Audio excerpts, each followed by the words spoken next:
ఇక అతి ముఖ్యమైనటువంటి అధికరణం మత స్వాతంత్రపు హక్కు. భారతదేశాన్ని లౌకిక రాజ్యంగా ప్రకటించినటువంటి ప్రకరణం మత స్వాతంత్రపు హక్కుగా చెప్పచ్చు. మత స్వాతంత్రపు హక్కు వల్లనే భారతదేశం అనేది ఒక లౌకిక రాజ్యంగా, మత ప్రమేయం లేనటువంటి రాజ్యంగా ఇవాళ మనుగడను సాగిస్తున్నది. అలాంటి మత స్వాతంత్రపు హక్కులో మనకి ప్రధానంగా 25 నుంచి 28 వరకు ఉన్నటువంటి అధికరణాలు మత స్వాతంత్రపు హక్కును గురించి తెలియజేస్తున్నాయి. 25వ అధికరణం దేని గురించి చెప్తుంది అంటే, ప్రతి వ్యక్తి తన అంతరాత్మ ప్రబోధానుసారం తన ఇష్టం వచ్చిన మతాన్ని ఆచరించడానికి, ప్రచారం చేసుకోవడానికి, నమ్మకాన్ని కలిగి ఉండడానికి ఒక వ్యక్తికి సంపూర్ణమైనటువంటి హక్కు ఉంది. ఆ హక్కు 25వ అధికరణం తెలియజేస్తుంది.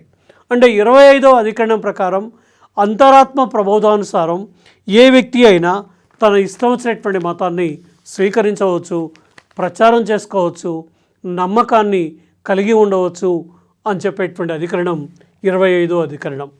ఇక 26వ అధికరణానికి సంబంధించి ప్రతి మతానికి సంబంధించిన విషయాల్లో స్వేచ్ఛ ఉంది.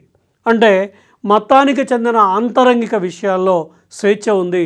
ప్రతి మతస్థుడు తన నమ్మకాలకు, తన విశ్వాసాలకి అనుగుణంగా తన మతపరమైన కార్యక్రమాలను నిర్వహించుకోవడానికి ప్రతి వ్యక్తికి స్వేచ్ఛ ఉంది అని చెప్పేటువంటి అధికరణం 26వ అధికరణం.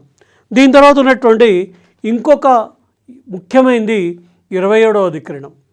27వ అధికరణం ఏం చెప్తుంది అంటే, ఏ ఒక్క మతం యొక్క అభివృద్ధి కోసం మత పన్ను విధించరాదు అని చెప్పేటువంటి అధికరణం 27వ అధికరణం. 27వ అధికరణం ప్రకారం దేశంలో ఏ మతమైనా సరే ఆ మతానికి చెందినటువంటి వాళ్ళు మతపరమైనటువంటి పన్నుని విధించకూడదు అని చెప్పినటువంటిది 27వ అధికరణంగా చెప్పచ్చు. ఇక 28వ అధికరణం చెప్పేటువంటి ముఖ్యమైనటువంటి అంశం ఏమిటి అంటే, ప్రభుత్వ విద్యా సంస్థల్లో కానీ, ప్రభుత్వ ఆర్థిక సహాయంతో నిర్వహించబడుతున్న విద్యా సంస్థల్లో కానీ మత బోధ జరగరాదు.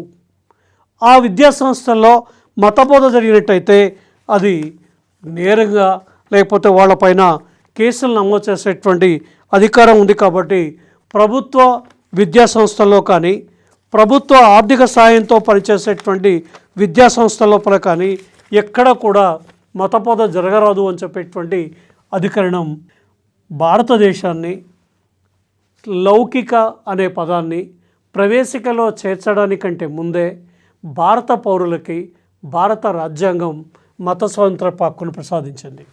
మత స్వాతంత్రపు హక్కు ప్రకారం 25, 26, 27, 28 ప్రకరణాల ప్రకారం తన ఇష్టం వచ్చిన మతాన్ని స్వీకరించడానికి, తన మతంలో విశ్వాసాన్ని కలిగి ఉండడానికి, మతపరమైన పన్ను విధించకూడదు అని చెప్పి, అట్లాగే భారతదేశంలో ప్రభుత్వ విద్యా సంస్థల్లో కానీ, ప్రభుత్వ ఆర్థిక సాయం పొందేటువంటి విద్యా సంస్థల్లో కానీ మత బోధ జరగరాదు అనేటువంటి విషయాలని మనకి మత స్వాతంత్రపు హక్కు తెలియచేస్తూ ఉంది.